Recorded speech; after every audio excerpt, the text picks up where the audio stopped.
Yep. We're just about to test your audio. Chris, do you mind saying? Hello, hello. Can you hear me?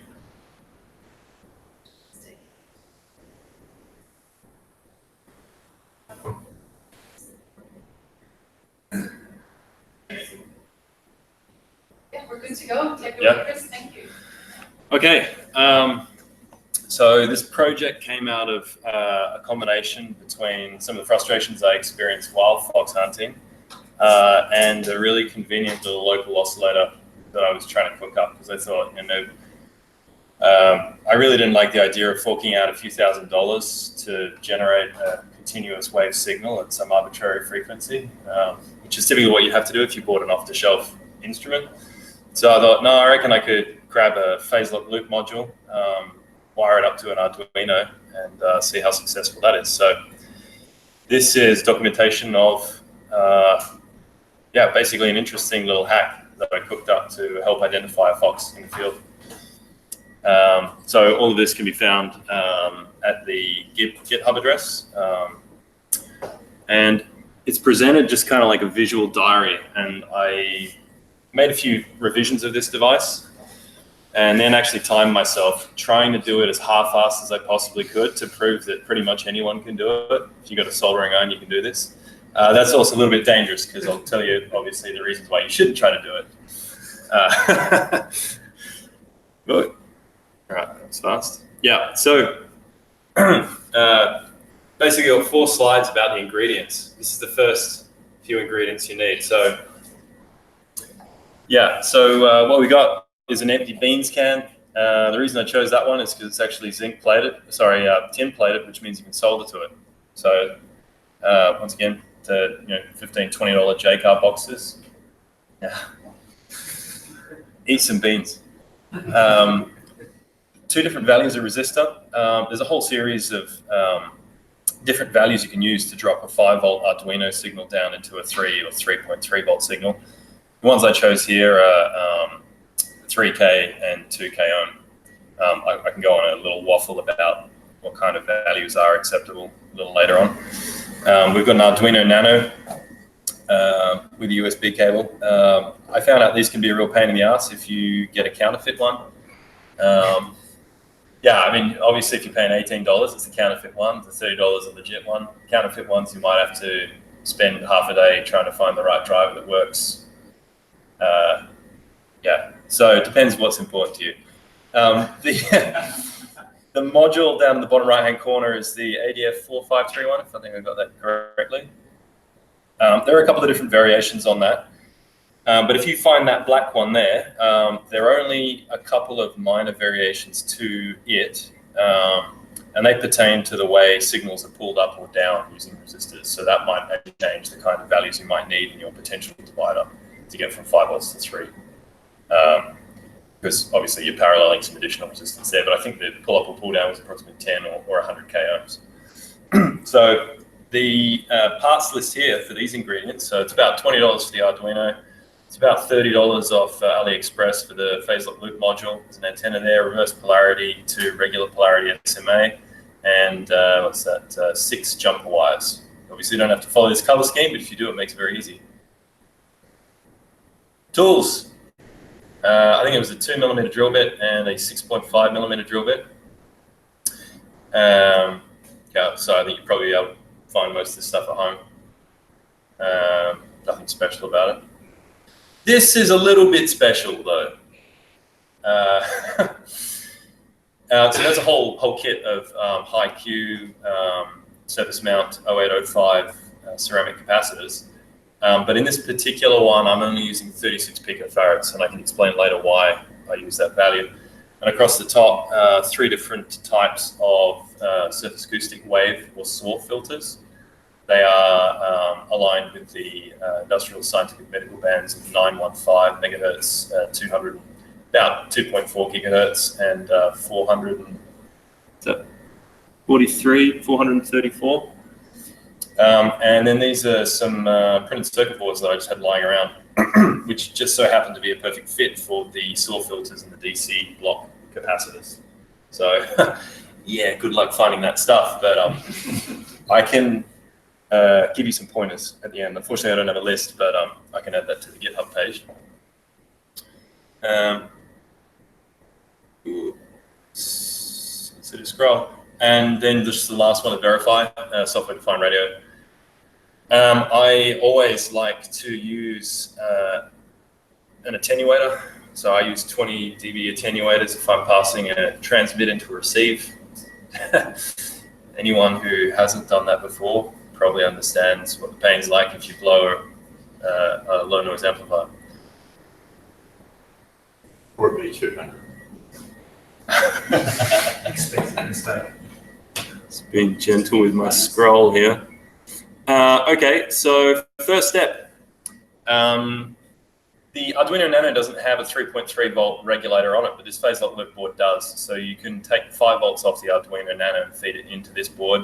Like I say, this is a really hacky job to show that anyone can do it. But the polarity for those connections is actually shown on the back of the DC jack. So the center pin is positive and the side pin is negative. So just follow the convention, you'll be right.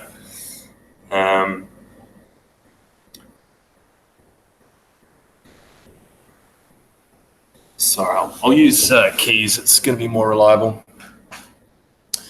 All right, so we're going to go to the resistors now. This is just basically a potential divider, like I say, 3K and 2K ohms. We'll drop your 5 volts down to about 3 volts.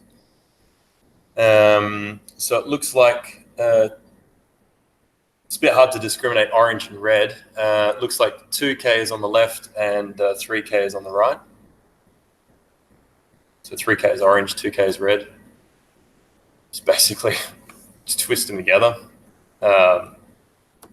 Twist them together again. So now you've got a common ground. And that common ground is on the 3K side. And then you just solder them up. And I got the order of these slides wrong. Sorry about that. This was continuation of the connection of the 5 volt supply. So you'll see on the Arduino Nano that's connected to the ground pin, which is the second from the bottom, and the plus 5 volts pin, which is the fourth from the bottom. You also see that repeated there with the silk screen. And now we connect the common ground of those 3 resistors. Yeah, I know, it's dodgy. It took me under 16 minutes to build this and have it tested. So, but you can do it too. Sorry?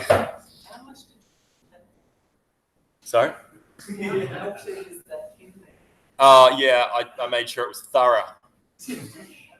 Join is thorough. It's electrically continuous. So that's the fourth from the bottom on the left, which is also the alternate ground pin.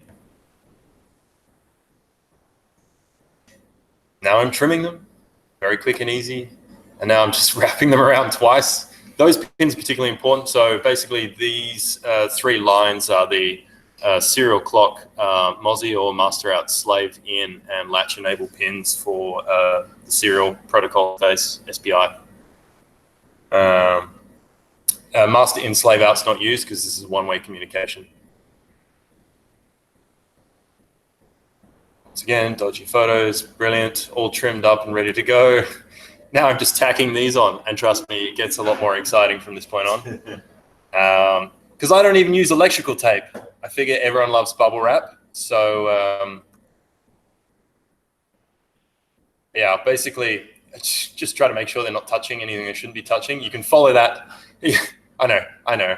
Look, I like to do things really well. So this was kind of like me poking myself in the eye for fun, for a laugh. But anyway, follow that convention. You'll be right. You don't even really need to know what those pins do because they plug in there. So if you open the Arduino sketch, there's actually a schematic they've done in ASCII, which explains what the pins are. And you know, so it's the closest thing you'll get to a schematic with this. But that LE is latch enable, which is slave select on the Nano, and the clock is SCK on the Nano. And on the other side, the one you can't see, green, is DAT for data, which is master out slave in. So that's all the wiring you need to do, apart from the chip enable, which is pulled high to 3.3 volts. with the orange jumper. Yep, brilliant. So if you haven't made any mistakes so far, as soon as you plug in the Arduino Nano, you'll see the red LED pop up on the phase loop board. So power's good. Upload the Arduino sketch. If you get a green light on the phase loop board, that's a positive lock detect or a lock flag, which means the Arduino has successfully programmed the phase loop and the loop is locked to the reference crystal on board the module. And on board the module is a 25 megahertz reference crystal. You can also add your own clocks. There's a SMA connector for a reference clock in. So like I say, yeah, get on board the bubble wrap train. I deliberately did this because it was terrible. So yeah. Really half-assed. I just wrap the bubble wrap between the pins, and the reason I use bubble wrap is because even if the plastic breaks, it's still separated by pockets of air. So win. Sorry. Yeah. And then wrap it again. Just looks like all the bugs I said after the last Yeah. one. They're all bubble wrap. Bubble wrap. And sorry for the blur on this. It's really, really hard to hold a cylinder, a printed circuit board, a camera, and a drill at the same time. So this is basically just lining up where I'm going to drill the holes, first with a pilot bit, 2 millimeters, followed by a 6.5 or a 7 millimeter bit. So I'm just making sure it's sitting inside the can. The reason I went for a can, apart from it being very cheap, is the wall's very thin. And what you may know with those short SMA connectors is you can't put them through a chassis wall because you won't have sufficient clearance to be able to screw the connector down. So with a tin-covered baked bean can, you have about 0.5 millimeter material. So this works, provided you solder it through. So there's a pilot hole. There's your really gnarly, sharp bits, jagged, sticking out hole. Yeah, careful with that one. When you're drilling it, bits grab. And there's a lot of sharp edges on a baked bean can.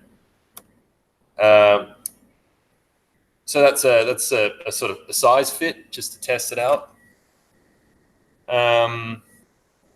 Testing the size again from the outside. You see all those gnarly burrs don't really help, so try and pull them off or rip them out or poke them back in, whatever works for you. You can tin. Well, you really do need to tin the inside using solder, so be really generous there because the connectors don't make immediate contact sometimes. Depends on how good your drilling is. And there it is, lots of generous solder. So you probably need to very cautiously solder it on the outside as well.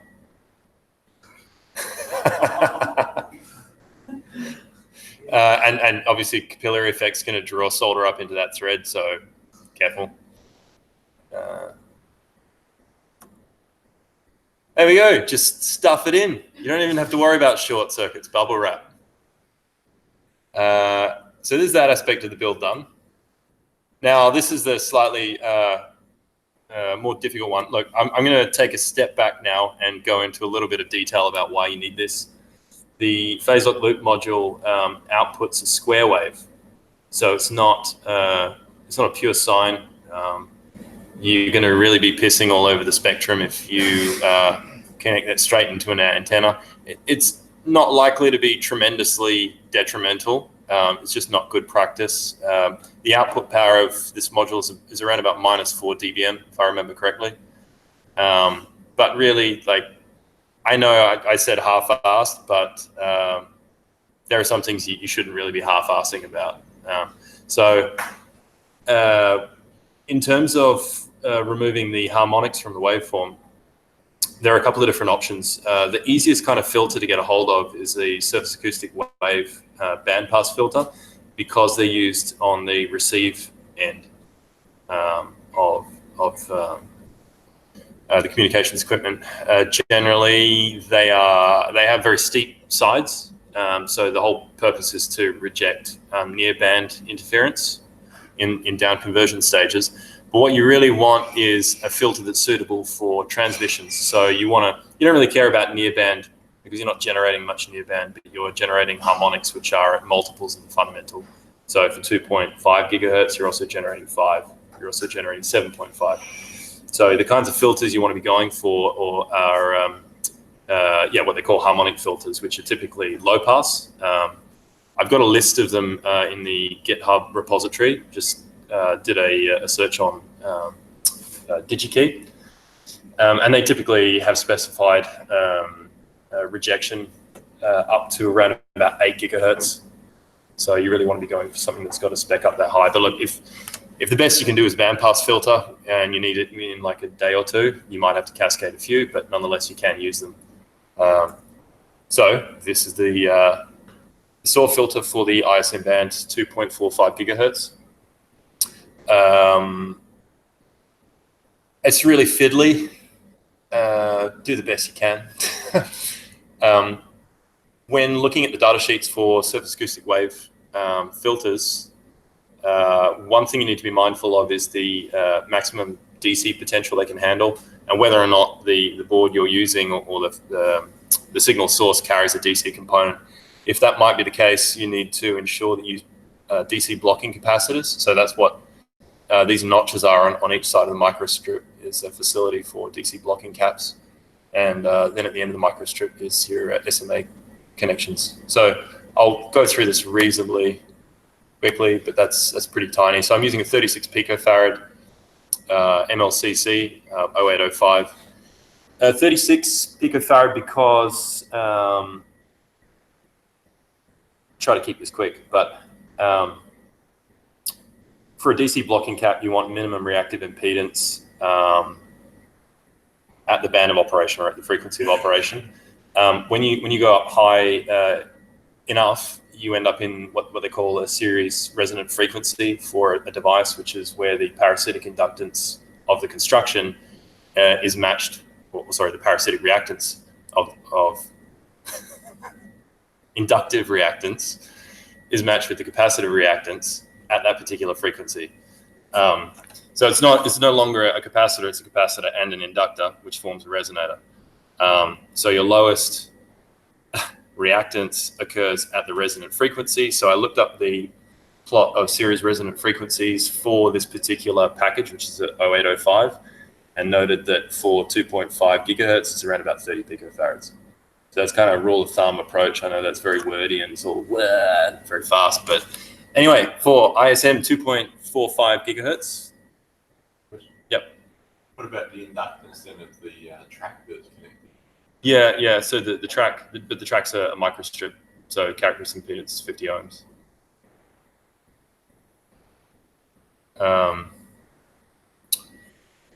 Yeah.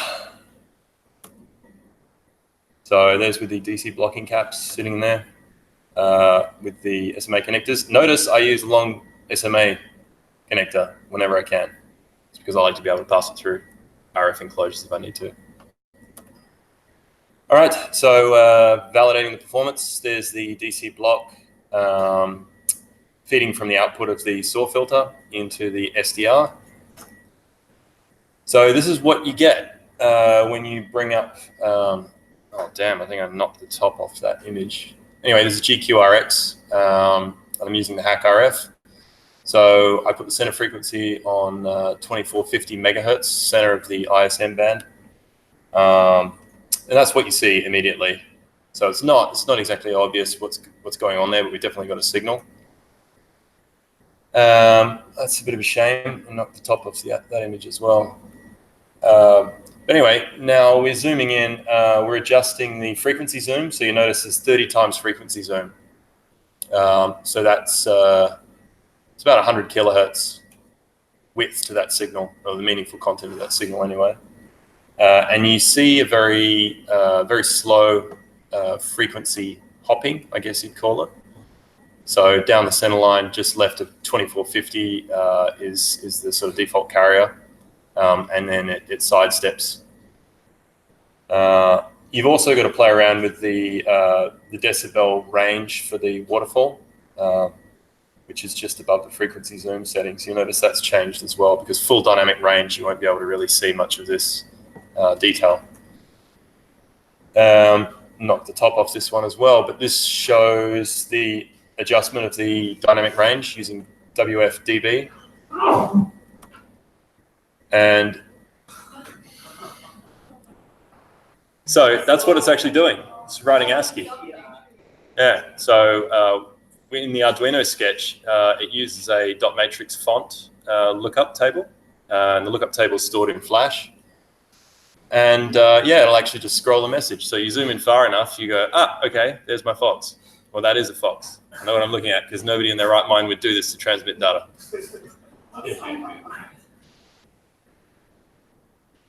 And there's the offending culprit.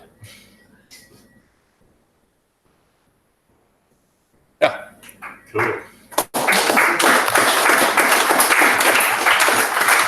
The SAW filters, when soldering, are they sensitive to temperature? Oh, I think most devices are eventually sensitive to temperature. If you hold your eye on the soldering, if you yeah. Oh, look, I haven't observed it occurring on one instance of me soldering a SAW filter. There's lots of salt hanging around, so it probably got pretty hot. And yeah, well, my iron's pretty red hot, but I like to solder quickly. No 360 for you. No, it's probably 500. In Soviet built in Canada, it's in a purchasing center. That's pretty cheap. Yeah, there's a lot of things I could have done better. A lot of things. Yeah. It's like the criminal Even those slide cutters might have helped. Oh no, I gave it a go, but I was watching the clock too. So the whole cost of this came to about $60, and minus the SAW filter activities, just under 60 minutes. So that's not with practice. That's going straight from a well-built, tested, reliable device to a poorly built but still highly functional device. That's 60 minutes from base ingredients to the outcome. The SAW filter was a bit more fiddly, so maybe another 20, 30 minutes for that one. Yeah. All right. Yeah, so we're ending the online. Great. Okay.